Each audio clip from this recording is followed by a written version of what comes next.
UFC Vegas 69. These are the full card predictions and the betting breakdown. Main event, Jessica Andrade steps in on short notice to fight Erin Blanchfield. We got a decent card at the UFC Apex. Going to talk about all of the matchups. Make sure you guys smash the likes. If you're new, subscribe. Turn those post notifications on and make sure to share the video as well. And let's start it off with the first fight. It is Juan Camilo Ronderos versus Clayton Carpenter. The pick is Carpenter here. Ronderos is super inactive. He hasn't fought in nearly 2 years. Before that, he was off over a year.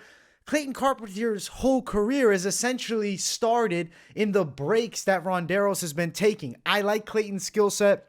Pretty athletic dude. Good wrestling game, quality striking. Juan Camilo Ronderos, like, I look at his skills and I realize he's a talented southpaw. He does have some solid stand-up and wrestling. I'd say the jiu-jitsu at this point is a little bit suspect with that debut, but, I mean, you look at the opponent, Dvorak is a top-level flyweight guy, and it's not a good debut fight for a guy with just 4 pro bouts. Granted, he was also an undefeated amateur. On the side of Carpenter, though, good kickboxing game, really nice head movement. He's pretty slick, and I feel like he does control distance well and also finds good opportunities to mix in his wrestling and use his good grappling skills. He's well-rounded, and I like the well-rounded game that he has, and I really feel like I'm worried about Ronderos' jiu-jitsu, man. I think he's going to get submitted. I think Clayton Carpenter win by sub. That's the official pick in this matchup. On the floor, I see a level difference, and in the stand-up, I see a speed edge towards Carpenter and just better technical skills overall. Looking at the betting lines here, Carpenter is a really big favorite at minus 275. Ronderos upwards of plus 260. For Carpenter, this is a big chance. I mean, Contender Series, they've been producing great talents, and I think that Carpenter will be another prospect to keep an eye on at just 26 in a wide-open flyweight division where just a couple wins, you can get towards those rankings. Now, there's some killers on the come up there, and Clayton Carpenter down the line is going to have to see some of them. But right now, I don't think Ronderos is that up-and-coming killer. So I'm picking Clayton Carpenter for the win, and I do think he gets it done by sub. Let's get to the next fight of the night. Second bout, it is AJ Fletcher versus Themba Gorimbo. Listen, I think this is AJ Fletcher's fight. I actually think this is a good showcase matchup for him. You look at the last two. Lost to Matt Selmersberger. It's a fair loss. Lost to Lusa. Fair loss. Those guys are tough strikers that hit really hard. Definitely have a lot of range on AJ Fletcher. He's kind of cursed with the T-Rex arms, you could say, but Themba on the other side, to me, is a little bit awkward with his stand-up. He's got some decent wrestling skills, but recently took a loss. He's also 32 years of age, making this UFC debut.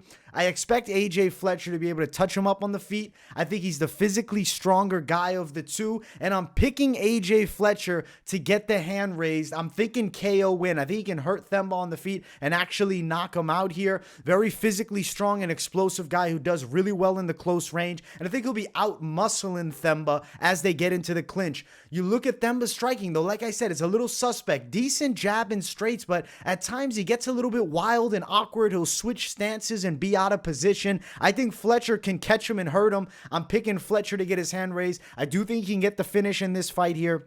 Ultimately, it could also go long, but I got to lean the finish side for AJ Fletcher. I think the hooks will work well in this matchup, but I'm going to say this, and I've said this every time I see AJ Fletcher booked to fight at 170. If he can cut down to 155, I think that's a much better weight class for him. Because he's cursed with such a short reach, he's going to struggle with these welterweights. His opponent has a near 10-inch reach advantage. Luckily, I do think that Themba doesn't have the greatest distance management, and he's a little too sloppy in the stand-up, so I think Fletcher can have success. Expect him to wrestle, expect ground and pound, expect heavy punches. We're going AJ Fletcher for the win. As far as the lines in this fight, Fletcher, wide favorite around minus 220, and then his opponent, Themba, is sitting at plus 210. I like AJ Fletcher. I'm going to call knockout, but I very well could see this thing also going the distance here. Let's keep running. Next fight. It is between prospect Nazim Sadykhov and Evan Elder. I got to pick Sadykhov here. He trains with a great team, with Sarah Longo. That's a fucking savage gym. He's got Longo yelling at him in the corner. You're training with great level grapplers like Aljamain Sterling, Merab Divashvili. You look at Elvin Elder on the other side. He's a decent enough wrestler, not like a crazy high level pedigree, but he was a wrestler. He's got some decent striking skills. He's a fairly good athlete, but he comes wide with his hooks. Sadykhov is crisp with his stand-up and has a really nasty kicking game. I expect Elder to try to wrestle with Sadykhov here. I think there's a chance that Sadykhov could find a submission, but I really feel like on the feet, he's going to find openings. When Elder is closing the gap, I see moments of lapse. I see the stance switch that leaves him wide open for counter shots. Sadykhov is pretty explosive, pretty powerful. Watch out for his punches and kicks. I'm going to say Sadykhov gets a KO win. Elder in his last one, he took it on short notice against Preston Parsons. It was upper weight class. He got manhandled in that fight, but showed incredible toughness. But Preston Parsons is not some A1 prospect that I'm looking at. He doesn't have the dynamic striking of a Sadykhov. I think Sadykhov's getting the finish, and I also love the Black Wolf nickname. We're riding with him, and I'm going to say KO win in this fight. He's not a huge favorite. He's sitting around minus 165. And then Evan Elder on the other side at plus 160. I am going with Sadykhov to get the hand raised. Contender Series winner. He fought a tough Afghani on that series, and it was a tough fight. Like, there was moments that, you know, he got tested a bit. He was getting pressured against the cage a little bit. He found the dynamite shot. The power is real, and he's got really nice timing. The way Evan Elder comes with aggressive pressure and a little bit of wildness, I think he can get caught on the feet, and I really don't think he has a ton of success with the wrestling. And it wouldn't blow my mind if Sadykhov is able to catch Elder in some type of submission either. So Sadykhov official pick, though. We're going knockout. He's going to beat Evan Elder in this fight here. Let's keep running up. Next fight on the card, Ovince St. Preux versus Philipe Lins. I'm picking OSP in this fight. I think he can knock Philipe Lins out. Lins has got decent kickboxing skills and fighting from range. The hands are a bit low. He's not super quick either. OSP looks older. For sure, this is not prime OSP. If it was primed OSP, I'd be even more so confident towards his side. Something I want to note, Lins, he was doing well outside of the octagon. Over in, PFL, then comes into the UFC, catches 2 straight losses. His last fight, win over Marcin Prachnio, decision. Wasn't overly impressive, looked a little bit flat in that fight. Ovince St. Preux, last fight, he beat Shogun Hua, and he went the distance there. I know it's not a great look, but Shogun is very unorthodox. Lins, at times, I think is open for shots. He's got decent kickboxing and boxing, but I think OSP hits harder. He's the more explosive fighter of the two, and I think Lins might try to clinch up a bit. He'll be met with a strong man in Ovince St. Preux, and I think we're looking at OSP potentially catching him with a knockout. And something else on Lins, since he got in that USADA testing pool, he looks a little bit worse. I think when he was outside of the UFC, he was on a little Vitor Belfort TRT stack, and he was having a little more of a dynamic game. The cardio was better. The power was better. Inside of the octagon, you don't get the supplements that you do, that you can kind of get away with in other organizations. And I think that Lins is going to get hurt here. I think OSP still got power. I know he's kind of getting written off at this point with a bad fight with Shogun, but still a win. And then you look, Tanner Bozier knocked him out. But Tanner Bozier's a big, solid striker at heavyweight. Jamal Hill, the champion of the world. You see losses for Lins. Arlovsky, fair loss. Bozier knocked him out early. At least OSP went a little bit longer. And then, as I said, that Marcin Prachnio fight.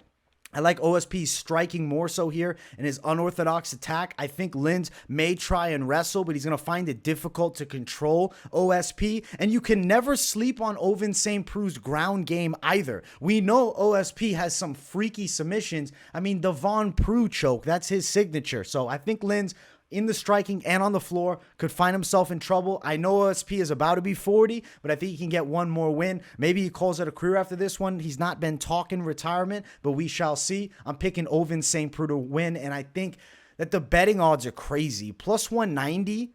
And then on the other side, Lins is sitting at minus 200, upwards of minus 240, depending where you're at. OSP is a very live underdog. I think this fight is way closer than that. And I think OSP is going to win it. I see a counter shot knockout as a real possibility. I could see OSP getting a decision, or I could see OSP locking up an unorthodox submission on the mat. So for me, the pick is OSP, and he's looking like a big underdog. And personally, I don't think that line's right. So we're going with Ovince St. Preux to win the fight.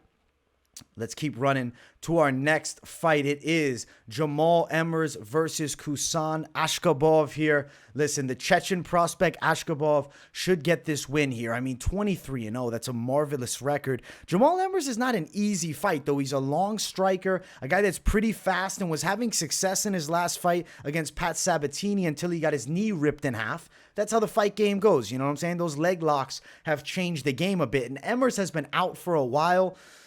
Hopefully that shit's fully recovered. It definitely could affect, his bounce and his step. I got to go to the younger guy. I got to go with the money record that we see with Askhabov. He's a real Chechen prospect here with very strong kickboxing, a good wrestling base. Watch for his spinning attacks. Watch for his explosive punches. I think he can definitely get Jamall Emmers in a submission. I think on the floor, there will be success for Askhabov. He'll have a big advantage there. I think he can pin Emmers to the mat, work towards dominant position, soften him up with strikes, and eventually find a submission win. Jamall Emmers is not a bad fighter, but they're throwing him to the fucking wolves. They're giving him a guy debuting who's 23-0 and a Chechen. Come on.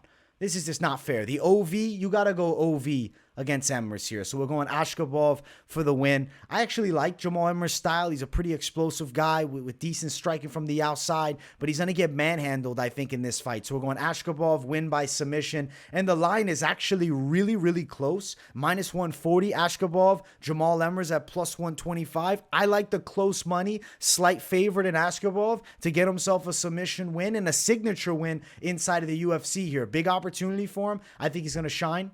I got to go Askhabov. Big concern people could say is, oh, this fight's at featherweight. Askhabov, you look at previous fights, right? He's fighting down at bantamweight. I think that you're going to see he can do it at both weight classes, even against a tall, strong, and long guy like Jamall Emmers. So we're going Askhabov for the win. I'm going to say submission. Big opportunity for him, and I think he'll shine in this spot here. Let's keep running up to the next one. Lina Länsberg versus Mayra Bueno Silva. I am picking the side of Mayra Bueno Silva. I mean, come on. You got a 3-fight losing streak for Länsberg. She's 40 years old, and she's not looking good. Versus Mayra Bueno Silva, who got a legit submission over Stephanie Yeager. Before that, it was a win. It was Yanan Wu. Not crazy impressive, but still a W. And the Manon Farrow loss, there's no shame in that. Manon Farrow is a monster. I think that Lina Länsberg is past the prime, but even the prime, like her game is wrestling heavy base with a little bit stiff and awkward striking. She wants to close the gap and control you. I think that the jiu-jitsu of Bueno Silva is better. She could definitely lock some off the bottom. You can't doubt her arm bars. She is like the queen of arm bars at this point, especially, outside of the rankings type opposition. She's got a good Muay Thai base. She's a pretty strong girl who's comfortable out of both stances. I like the skills from Bueno Silva. I think decision is going to be the official call for Bueno Silva, but I also like sub. I'm torn on method of victory. I'll say decision, but I think decision or sub for this matchup here because you can't count Mayra Bueno Silva's submission games out. When she's on her back, she's still dangerous. Lina Länsberg, 3-fight losing streak. Opposite positions for these girls. Bueno Silva in the prime at 31. Länsberg definitely passed it at 40 years of age. Nearly 41. We got a near decade age difference between these two. I'm going with Bueno Silva to get her hand raised. As far as the lines, she's crazy wide, -370. Länsberg +320. Skill set wise, I don't think it should be this wide, but obviously you got a 3-fight losing streak 40-year-old fighter versus a fighter in their prime. I get why the odds are crazy when you really break it down like that, but skill for skill, Länsberg is not awful. I just think she loses to Mayra Bueno Silva, but not really a valuable betting line. They got her near -400. It is what it is. Bueno Silva for the win in this fight. I think she's getting it done. Next fight on the card is the featured prelim of the night, Jim Miller versus Alexander Hernandez. Hernandez stepping up on short notice. And note, he was just stopped 2 months ago by Billy Quarantillo, and his eyes were swollen up. He was cut. He took a fuckload of damage. Jim Miller, I think he's kind of like found a second prime somehow. Dangerous southpaw. The power in his hands is really starting to show later in his career. It's like he's gotten more punching power. The grappling skill set is always high level. I'm picking Jim Miller to get the win. Hernandez took too much damage in his last fight. Also, He trimmed down to be a 45er. Now he's jumping up to 55 on very short notice against Jim Miller. Jim Miller didn't cut any weight for his last fight. He fought at 170. I think he's going to be ready to go and dialed in here against Alexander Hernandez. Yes, different matchup than the original opponent, who was Gabe Benitez. Jim Miller had, I think, a more so of a grappling advantage. I still think he's got the better jiu-jitsu over Hernandez. Hernandez, though, good athlete and a strong dude, definitely has some kickboxing skills and power. But I think Jim Miller, because he's fighting a Hernandez who recently took a lot of damage, I don't like fighters jumping back in. If you got knocked out, you should not be jumping back in the cage in 2 months. I know, yeah, it was a standing TKO. Still is a knockout. It's still a TKO or a knockout on the record, and it's still a lot of punches being absorbed, enough so where the ref had to jump in. And now you're going to be ready to fight like 60 days later? I think that's kind of crazy. I'm going Jim Miller to win by submission. I think he could hurt Alexander Hernandez on the feet, and then I think he follows it up with a sub win. I'm going to go Jim Miller. He's on a 3-fight win streak. I can't deny him now. Let's go with Jim to get it done. And I mean, common opponent, Cowboy Cerrone, Jim Miller just beat down, and Hernandez got that ass whoop and that humble pie from Cowboy. I know it was years ago. That's totally irrelevant, but just something fun to mention. Jim Miller, though, my pick for the win, and I'm going to say sub. He's a big underdog at plus 195. Alexander Hernandez, minus 188 best value, more so minus 200. Yeah, I don't get why he's that wide of a favorite coming in on such short notice after getting an ass whooping in the last fight, taking a lot of damage. I know he had some moments against Billy Q early, but he took a shit ton of damage in that fight. I got to go Jim Miller. I don't like fighters coming back after the damage, especially Jim Miller too. Big dog money. Losing streak for Alexander Hernandez. 3-fight win streak for Jim Miller. I'm going to pick Jim to get it done. Let's keep on running up the card, and let's get to the main card. First one, William Knight, Marcin Prachnio. If you guys haven't, make sure you smash that like button. And if you're new, subscribe. I'm going to pick William Knight to win this fight. Prachnio's a mid-tier kickboxer. Pressure style, but awkward at times. Not a lot of punching power. Okay grappling. Decent durability. William Knight is not this technician. He's a straight powerhouse. The dude's built like a fucking house. He's one of the thickest guys in the UFC light heavyweight division. He hits with tremendous power. He puts pressure on his opponents. If he has any moment, he's going to explode and look for huge shots. Look at the weight, though. Last fight, William Knight was 250 for a heavyweight fight against Devin Clark. Now he's cutting back down to 205. He cuts a lot of fucking weight. He's going to have a big strength advantage over Prachnio. I think that William Knight's going to find the knockout shot and flatline Marcin. You see losses. Marcin Ankalaev KO is not a bad loss. Mike Rodriguez KO, that is a bad loss. I know it's 2.5 years ago, but it's still relevant. Beat Khalil Roundtree, who's Mr. 50% of the time shows up. Ike Villanueva, not even UFC level. And then Felipe Lin's loss, which, you know, it's a fair defeat. I think William Knight can get the KO in this one here. If he can close a gap and land a big shot, you look, oh, there's a huge height difference, 5 inches. Yeah, but the reach only 1 inch favors towards Prachnio. Strength advantage, William Knight. Power advantage in the hands, William Knight. And I think he's getting the knockout win. I like his chances in this fight against Marcin. As far as the lines, William Knight, slight underdog, about plus 100. And then Marcin sitting around minus 120, minus 110. But you can see here, we got a minus 110 even line on both sides. So I'm riding with the side of William Knight. I'm going to call it for KO win. Round, kind of thinking second, but it could be later, could be earlier. The power is real for William Knight. I'll say he's getting the knockout, and he beats Marcin Prachnio in this matchup, and he gets back on a little bit of a win streak. He's fumbled the last two, but tricky matchups. We can get him with some momentum after this one. Next fight on the card, it is Josh Parisian versus Jamall Pogues. I'm going to pick Jamall Pogues here. Josh Parisian is just so mid. Like, he's a scrappy motherfucker. He's got decent ground and pound if he ends up getting on top. He bangs on the feet. He comes to brawl. But, like, Jamall is more technical than him. He's a former light heavyweight. And a lot of times, light heavyweights that jump up a weight class can fucking work these heavyweights that are slow and plodding like a Josh Parisian. Don't doubt the wrestling of Jamall. He's got pretty quality takedowns. He's got pretty decent boxing, good 1-2s. The reach here, I mean, 2 inches to favor Parisian reach-wise. Only an inch in height for Parisian. The weight, yeah, it'll favor Parisian a bit, but I think the technical takedowns will be on point. The boxing skill set, I'm going to say Jamal plays it safe, though, and he wins a decision. I expect a lot of wrestling pressure, some decent boxing from the mid-range, and he'll get his hand raised. Unanimous decision, Jamal Pogues here over Josh Parisian. I think he's the better fighter. He's more athletic, quicker. The wrestling is there, and, I'm just not that high on Josh Parisian either. Josh Parisian, plus 195 underdog. Not my type of underdog. I don't know. Too inconsistent, too iffy with the skills. Jamal Pogues, minus 210 is the favorite. I like his chances of winning this fight. I'll say decision win, Jamal Pogues. And he gets his UFC debut down. He's a Contender Series winner. Fought decent competition outside the UFC. 2 wins, actually, on the Contender Series. And then, obviously, he has a loss recently. And you see the name, though. Alex Polizzi. I mean, he just fought Yoel Romero in Bellator. And it's like 3 years ago. And I'm an Alex Polizzi fan. I always like playing Alex Polizzi as an underdog. So, not a bad loss to Easy Polizzi. I think he gets a win here in the UFC at heavyweight over Josh Parisian, Jamal Pogues, to get it done. Let's get to the co-main event. It's weird that this is a co-main event. Zach Pauga versus Jordan Wright, the Beverly Hills Ninja. I'm picking Zach Pauga to knock him out. Pauga, though, is coming off of a brutal loss. He got flatlined by Mohammed Usman in their Ultimate Fighter finale. So, Zach Pauga, the Ultimate Fighter finalist. I mean, that's a pretty decent accolade. He's a good athlete, football background, power in the hands. He's definitely more explosive and hits harder than Jordan Wright. You look at Jordan in the last one. He had some success early against Dushko Tudorovic.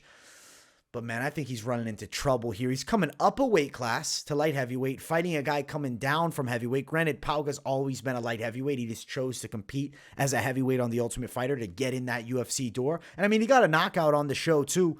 I think Pauga's going to flatline Jordan Wright. He's too damn chinny. He's too inconsistent. Unless he can land a precise body kick and follow up with quick strikes and he gets a KO in the first 3 minutes or less, Jordan Wright is probably also going to gas out going into the second round. Pauga's knocking him out. I'm going to say first round knockout. The hands are going to get it done for Zach Pauga. It's not going to be close. Jordan Wright, the chin is too high.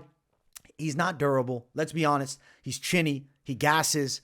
And he just goes a little too crazy for the win. Like, the only shot he has, I'm telling you, is to explode early, land a body kick, and then follow up with crazy straight shots and get Pauga out of there. I don't see that happening. I think Pauga is going to flatline Jordan Wright in this fight. So we're going Pauga to get it done in round number 1. Odds plus 250 for Jordan Wright. Pauga's a big favorite, around minus 270. Makes sense that the odds are wide like this. We're going Zach Pauga to get it done. KO win. He should beat a guy who has durability issues in Jordan Wright. I like Pauga's chances a ton here.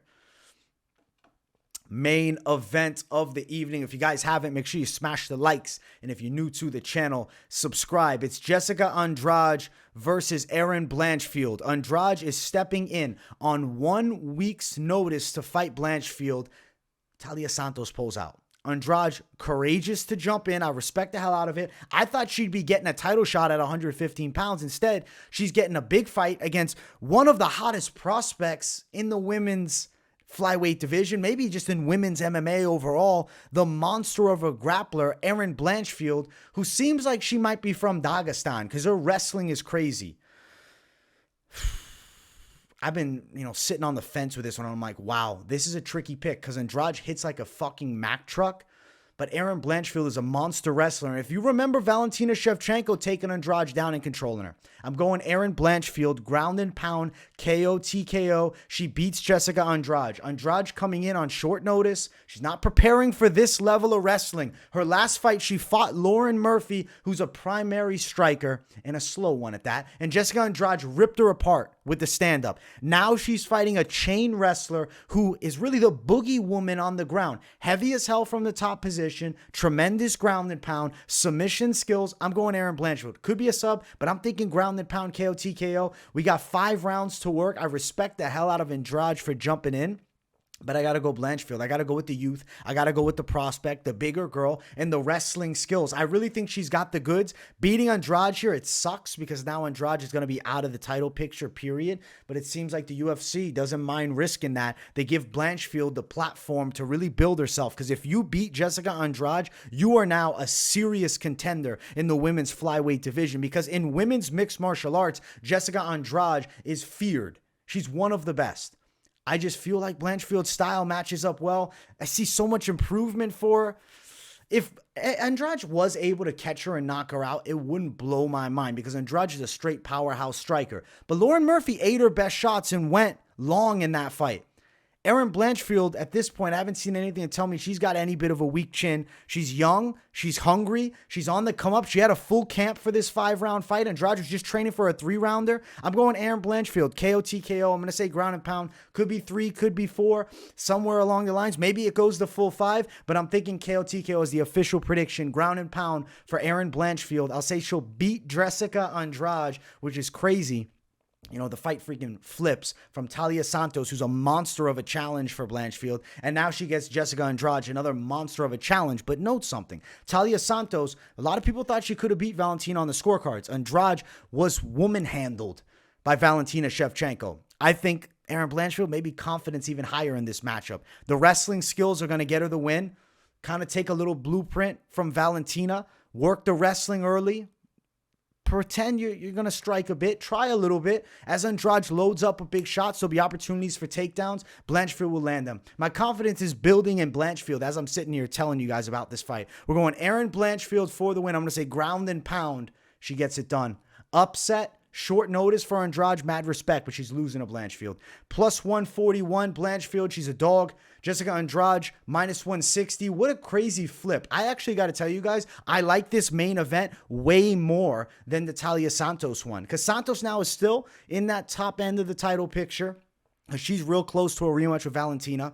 Andrade taking a huge risk that if she wins, maybe her and Talia Santos face off as a number 1 contender fight, or she drops down to 115 and gets a title shot. But if Blanchfield wins, Blanchfieldov, I'll call her, because I really think she's got some Dagestan blood in her. You're looking at a future title challenger and maybe the girl to dethrone Valentina. Super exciting main event, UFC Vegas 69. It's one of those sleeper cards. It doesn't look great on paper, but I think there's going to be some really tremendous matchups. I hope you guys enjoyed the breakdown. Make sure you smash the likes. If you're new to the channel, subscribe. Let me know what your picks are for the fights in the comments, and do you agree or disagree with my main event take? Much love, my people. Thank you all for watching, and I will see you all in the next one. Peace, guys.